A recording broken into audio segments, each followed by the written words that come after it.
नमस्कार विद्यार्थी मित्रांनो, मी श्री एडे सर तुमचं श्री टकले पाटील क्लासेस शिक्रापूरमध्ये स्वागत करत आहे. बघा, आज आपण घटक 6वा भूमिती याच्यातला उपघटक 27 समांतर रेषा आणि लंब रेषा हा घटक अभ्यासणार आहोत. आता यांनी काय सांगितलंय, वाचा. काय वाचायचंय, काय लक्षात ठेवायचंय तुम्ही? आपण कालच्या तासाला काय पाहिलं होतं? कोण आणि कोणाचे प्रकार पाहिले होते, किरण पाहिला होता, रेषा पाहिल्या होत्या. मग आता समांतर रेषा कोणाला म्हणायचंय? काय म्हणायचंय आपल्याला? समांतर रेषा.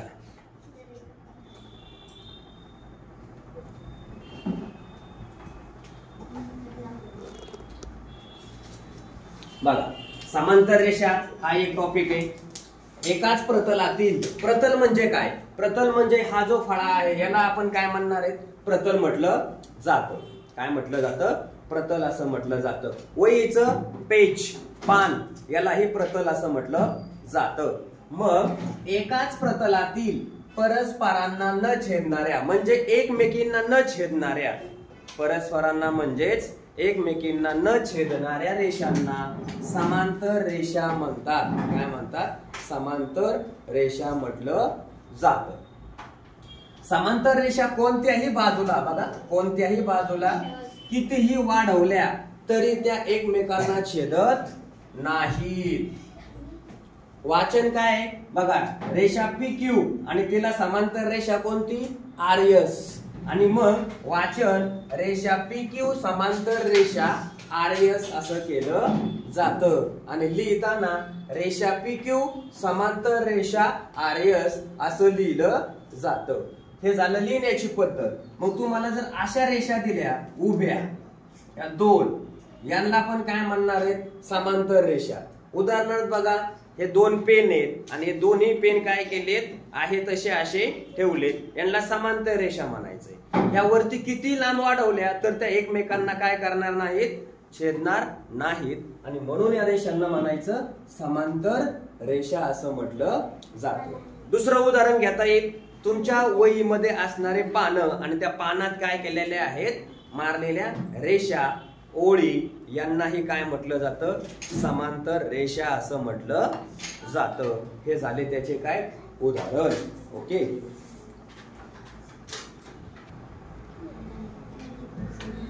दुसरा टॉपिक आहे मित्रांनो, लंब रेषा. काय त्याची व्याख्या बघा. जेव्हा एकमेकांना छेदणाऱ्या, काय आता इथं म्हणलंय, एकमेकांना छेदणाऱ्या दोन रेषा परस्परांशी काय करतात? काटकोन करतात. काटकोन करतात म्हणजे किती अंशाचा कोन करतात? 90 अंशाचा कोन करतात. किती अंशाचा? 90. तेव्हा त्या रेषा परस्परांना काय असतात? लंब असतात. तिथं तुम्हाला लिहून देतो वाटल्यास. काटकोन. काटकोन म्हणजे त्याचं माप 90 अंश असलं पाहिजे. आणि हे जे आहे हे काटकोनाचं चिन्ह आहे. मग बघा, रेषा Q, आता हे लंब रेषेचं चिन्ह आहे. उलटा T. उलटा T म्हणजे काय? लंब रेषा. जसं बघा इकडं, याला म्हणणार लंब. याला काय म्हणणार? लंब. इथं काय तयार झाला? काटकोन. इकडं काटकोन. ही अशी धरली तरी हिला काय म्हणणार? इथं काटकोन तयार झालाय म्हणजे ही रेषा एकमेकींना काय आहे? लंबीय. काय म्हणायचंय? लंब. आता बघा, मग हिचं वाचन कसं करणार? रेषा Q, रेषा P ला लंब आहे. रेषा Q, लंब रेषा P. इकडं रेषा M, रेषा L ला काय आहे? लंब. म्हणजे इथं काय तयार झालाय? काटकोन तयार झाला. म्हणजेच रेषा M, लंब रेषा L. आणि इथं तुम्हाला सांगितलं काटकोन म्हणजे काय असतो? त्याचं माप त्या कोणाचं किती असलं पाहिजे? 90. आता उदाहरणार्थ ही रेषा आहे अशी, बघा, हिला पण काय म्हणणार? लंबच म्हणणार. कारण ह्या दोघांच्या मध्ये काय झालाय? काटकोन तयार होतोय. काय तयार होतो? काटकोन तयार होतो. इथं असा काटकोन तयार होतो. म्हणून ह्या रेषा एकमेकांना लंब. आता या दोघांना काय म्हणणार? समांतर रेषा. मग हिला लंब म्हणणार का? नाही. या रेषेला समांतर रेषा म्हणणार का? नाही. ही रेषा समांतर आहे का? नाही. ही रेषा एकमेकांना एका बिंदूत छेदते असं आपण काय म्हणणार? गृहीत धरणार. असा हा तुमचा काय झाला मित्रांनो? लंब रेषा. आता याच्यावर आधारित आपण काय करणार आहोत? उदाहरण पाहणार आहोत.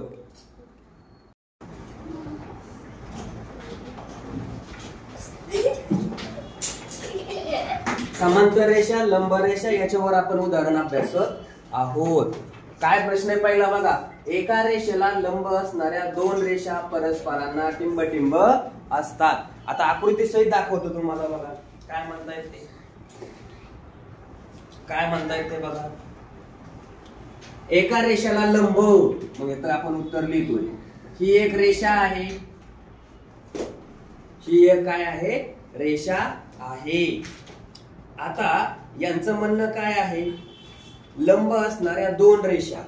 आता ही एक रेषा अशी, ही लंब आहे, आणि ही दुसरी एक रेषा आहे, हे काय आहे?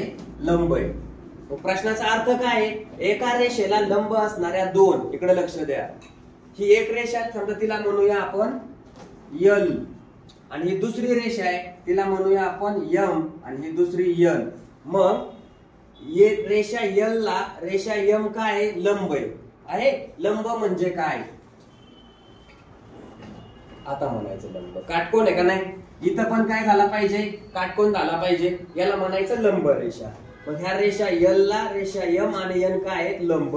बर, मग ह्या दोन रेषा म्हणजे यम आणि यन, ह्या दोन रेषा परस्परांना काय असतात? परस्परांना काय असतात? समांतर. काय असतात? समांतर. हे त्याचं काय झालं? उत्तर. आता दुसरा प्रश्न बघा. दोन समांतर रेषा. प्रश्न काय आहे? दोन समांतर रेषा कधी विचारलाय? दोन समांतर रेषा परस्परांना टिंबटिंब. 2018 ला प्रश्न विचारलाय. कधी विचारलाय? 2018 ला प्रश्न विचारलेला आहे. मग आता लक्ष द्या. दोन समांतर रेषा आहेत ना. ही समांतर रेषा आहे आणि ही दुसरी समांतर रेषा आहे. याला म्हणूया आपण P आणि याला म्हणूया Q. कळलं? दोन रेषा आहेत. आता ही रेषा इकडं किती लांब वाढत गेली आणि ही दुसरी रेषा इकडची, दोन टोकं, त्याचा अर्थ काय आहे? दोन रेषा आहेत. त्या इकडे किती लांब वाढत गेल्या आणि इकडे किती लांब वाढत गेल्या, तर ते छेदणार आहेत का? नाही. छेदणाऱ्या रेषा ह्या अशा असतात आणि समांतर रेषा कशा असतात? अशा असतात. आणि म्हणून मग तुमचं याचं उत्तर काय असणार आहे? दोन समांतर रेषा परस्परांना छेदत नाहीत. काय करत नाहीत? छेदत नाहीत. याचं उत्तर काय होईल? कधीही छेदत नाही. हे झालं याचं उत्तर. तिसरा प्रश्न बघा. आता काय आहे तिसरा प्रश्न? दोन परस्परांना लंब असणाऱ्या रेषा कोणत्या प्रकारचा कोन तयार करतात? मग आता आकृती काय? दोन परस्परांना लंब आहे म्हणजे रेषा कशी आहे? अशी आहे. अशी रेषा आहे. ह्या झाल्या लंब रेषा. याला काय म्हणू? यल. याला म्हणू यम. आता ह्या दोन रेषा काय करतात? कोन करतात. कोन. पुढं इथं कोन आहे. हे झालं कोणाचं चिन्ह. मग कोणता कोन झाला हा? काटकोन. कोन कोणता झाला? काटकोन. म्हणजे याचं उत्तर काय येणार? काटकोन. उत्तर काय येणार? काटकोन. कळलं का? तिसऱ्या प्रश्नाचं उत्तर काय भेटलं तुम्हाला? काटकोन. मी आकृत्या काढून देतोय. स्पष्टीकरण लिहिताना त्या प्रश्नाच्या खाली आकृत्या तुम्ही काढायच्या, म्हणजे परत काय होईल? लक्षात राहील.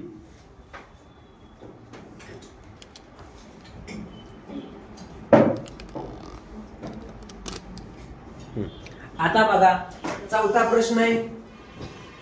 कोणत्या इंग्रजी अक्षरामध्ये आपल्याला लंब रेषा मिळतात? काय? कोणत्या? उदाहरणार्थ बघा. आता जर तुम्हाला पर्याय दिला आणि पर्यायामध्ये जर दिले, आता समजा पर्याय दिला, हा पहिला पर्याय ए, दुसरा पर्याय काय? बी, तिसरा पर्याय काय? टी, आणि चौथा पर्याय जो आहे तर तो चौथा पर्याय काय टी, असे पर्याय दिले तर काय येईल बरं सांगा बरं. टी कळलं का, म्हणजेच काय हे बघा ही अशी रेषा काढली, आता इथं काय येतोय लंब आला का नाही, म्हणजेच कोणत्या अक्षरामध्ये टी या अक्षरामध्ये लंब रेषा आपल्याला काय होतात मिळतात. कळलं सगळ्यांना, घ्या व्यवस्थित लिहून.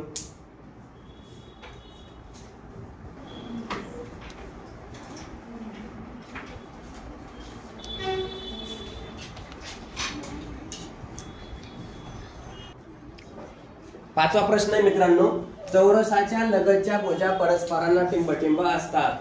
मग अगोदर चौरस काढून घेऊ ना आपण. हे बघा हा चौरस, आणि चौरसाची व्याख्या काय आहे, चारही बाजू काय असतात समान, चारही बाजू कशा असतात समान असतात. आणि यांचं म्हणणं काय आहे, चौरसाच्या लगतच्या भुजा. आता लगतच्या भुजा म्हणजे कुठल्या रे, चौरसाच्या लगतच्या भुजा कोणत्या असायला पाहिजे, चौरसाच्या लगतच्या भुजा ज्या आहेत तर कुठल्या असायला पाहिजे, इकडे लक्ष द्या. आता मी नाव देतो यांना वाटल्यास, ए बी सी डी, हा चौरस झाला तुमचा बरोबर. मग लगतच्या भुजा कोणत्या आहेत, ही एक भुजा, ही एक, आणि ही दुसरी भुजा, आणि मग यांच्या दोघांच्या मध्ये काय झाला काटकोन, काय झाला काटकोन झाला. मग जर काटकोन होत असेल, बघा मी इथं लिहितोय लगतच्या भुजा,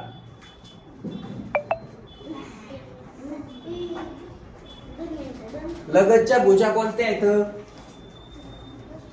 एडी व एबी, आणि ह्यांच्यामध्ये काय तयार झालाय काटकोन तयार झालाय. आणि मग काटकोन तयार झाला म्हणून यांना आपण काय म्हणू शकतो लंब, काय म्हणू शकतो लंब. लगतच्या भुजा एबी व एडी यांच्यामध्ये काय तयार होणार लंब तयार होणार. कळलं का, हे त्याचं उत्तर.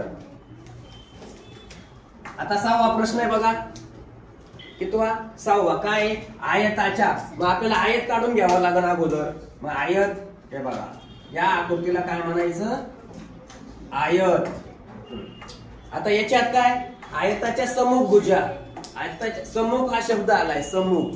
सम्मुख म्हणजे काय समोरासमोर, सम्मुख म्हणजे काय समोरासमोर. मग आता बघा ही एक भुजा ही एक भुजा समान आहे, ही एक भुजा ही एक भुजा काय आहे समान आहे. याचा अर्थ आयताच्या सम्मुख भुजा परस्परांना काय असतात समांतर, काय असतात समांतर. कळलं याचं उत्तर. मग आता सम्मुख भुजा म्हणलं तर काय नाव देऊ याला आपण एबीसीडी. आणि मग इथं म्हणतो मी सम्मुख भुजा कोणती आहे, एडी समांतर बीसी आणि एबी समांतर सीडी, त्या सम्मुख भुजा आहेत एडीबीसी एबीसीडी, म्हणजे समोरासमोरच्या आहेत. समान म्हणजे समान मापाच्या. आता 7वा प्रश्न बघा, आयता लगतच्या भुजा. आयता लगतच्या भुजा म्हणजे काय रे, जवळ जवळ असणाऱ्या. मग उदाहरणार्थ बघा आयताची आकृती आपण काढून दाखवतो परत. ही आयताची आकृती, हिला नाव देऊया पी क्यू आर एस. मग लगतच्या भुजा म्हटले काय लगतच्या. मग लगतच्या भुजा म्हणल्यावर कोणत्या असायला पाहिजे माहितीये का, बघा इकडं ही एक भुजा आणि ही दुसरी भुजा, आणि ह्या इथं काय होतो काटकोन तयार होतो. काय तयार होतो काटकोन. आणि म्हणून यांना काय म्हणता येईल आपल्याला, आता काटकोन तयार झाला तर, काटकोन तयार झाला का नाही लगतच्या, ही एक भुजा आणि ही एक, म्हणजे तुम्ही काय म्हणणार लगतच्या भुजा.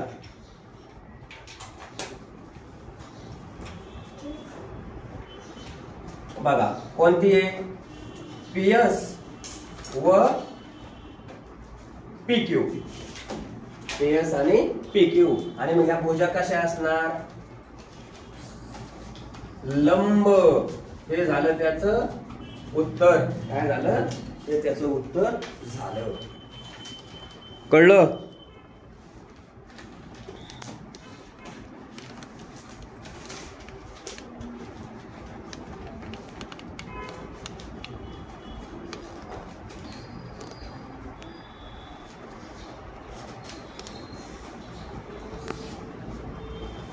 आता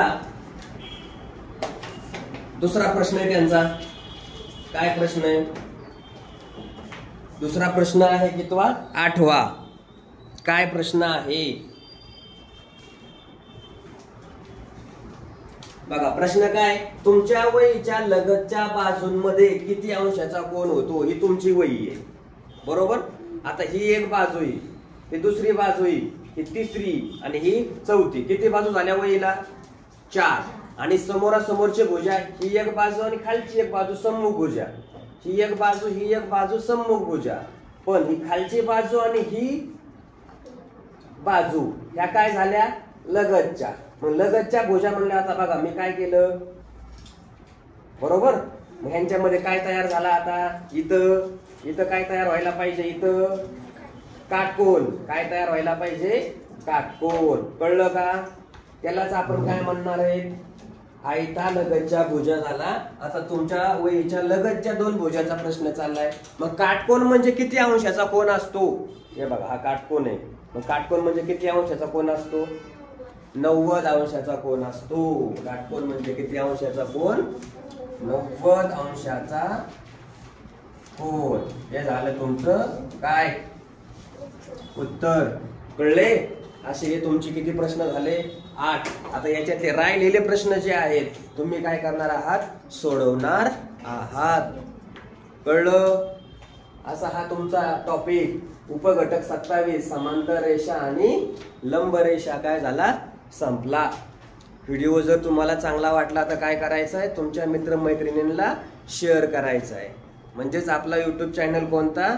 नेपच्यून स्कॉलर अकॅडमी. या यूट्यूब चॅनलला काय करायचं? सगळ्यांनी लाईक करायचं, शेअर करायचं आणि मित्रांना काय करायचं? सेंड करायचं. झालं?